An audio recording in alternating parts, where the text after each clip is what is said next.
trying to address the issue of the American Jewish perspective on the subject.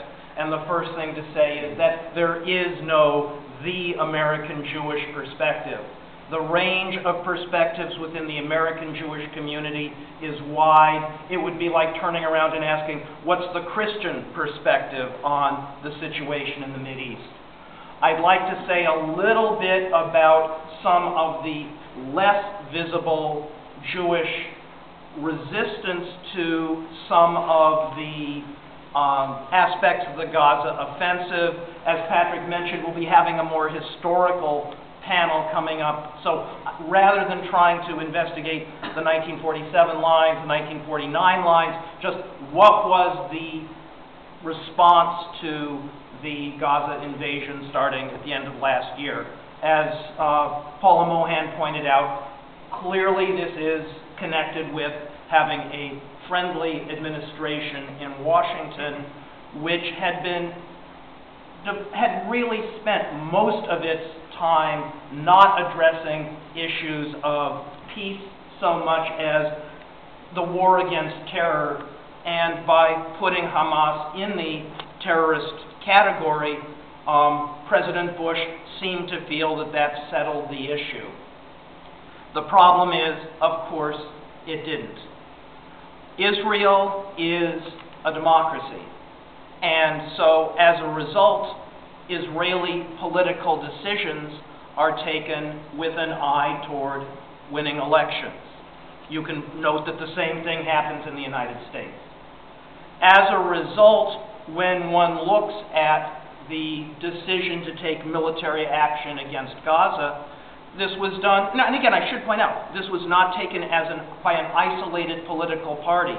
The Prime Minister of the Kadima party, Tzipi Livni, who was his successor as head of Kadima, and Ehud Barak of the Labor Party, all were involved in making the case for why the Gaza attack was necessary. But the rest of the world, including the American Jewish community, couldn't help seeing the pictures. And I'm not worrying about equivalency or comparison between damage to Israel versus damage to in Gaza. That's, I think, an artificial issue. What I think is an undeniable issue is that the attack in Gaza had a negative effect on the Israeli image around the world. As Professor Mohan said, some of that has to do perhaps with the ease with which certain kinds of photographic images can go out. But it's also true that as approaching the issue of what kind of political solution is going to be possible, if one's looking for a political solution, ultimately, a solution that's not going to have both sides having to sit there with rockets on one side and armored tanks on the other, but instead can say, can we find a way in which Israeli children and Palestinian children will not have to look down the muzzles of weapons as they grow to adulthood, if they're lucky enough to do that. That will only come from a political process. The American Jewish community has chimed in all the way across the spectrum. There are American Jewish organizations, AIPAC, for example, which is a political action committee, which is very strongly in support of whatever the Israeli government wants to do. There are other Jewish organizations, Brit Tzedek V'Shalom, Americans for Peace Now, J Street, which have taken which have stood up to the attempt to portray the Gaza incursion simply as a military necessity and say, if this is a necessity, then there's something wrong with what's considered necessary in the international arena. There has been opposition to the Gaza incursion on the part of citizen groups of American Jews.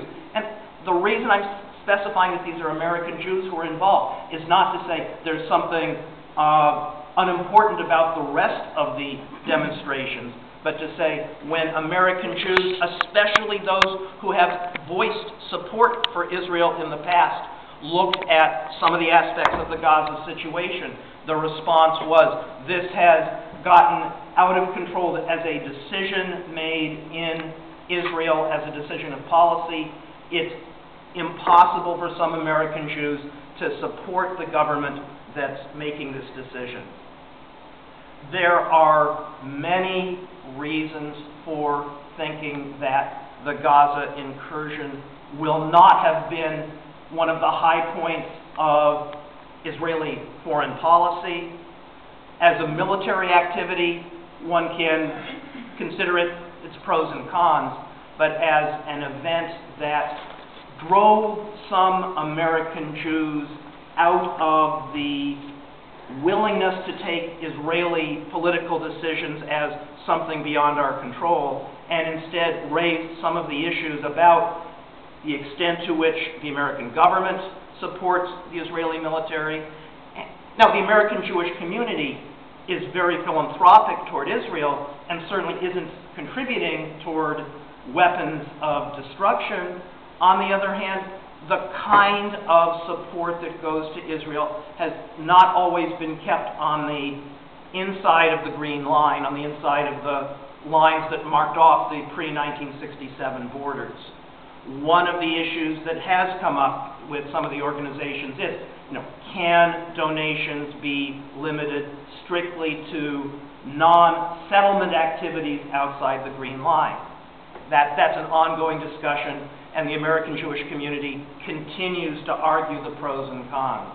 What I don't think anyone in the room would argue with is the proposition that we need to be able to approach a peaceful and political solution. The recent Israeli elections won't make that process any easier, but on the other hand, just as it was pointed out by the earlier speaker that Hamas was the elected representative of the Palestinians in Gaza, so if a government involving Avigdor Lieberman is part of the Israeli government, well, let me just tell the young audience that's here that some of us remember way back in 1978 when this is my one historical note, when Menachem Begin was Prime Minister of Israel.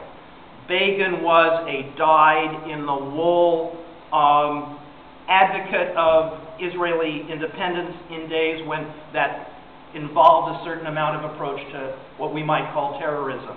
And the idea was, surely with Begin as Prime Minister, there was no chance of progress toward peace.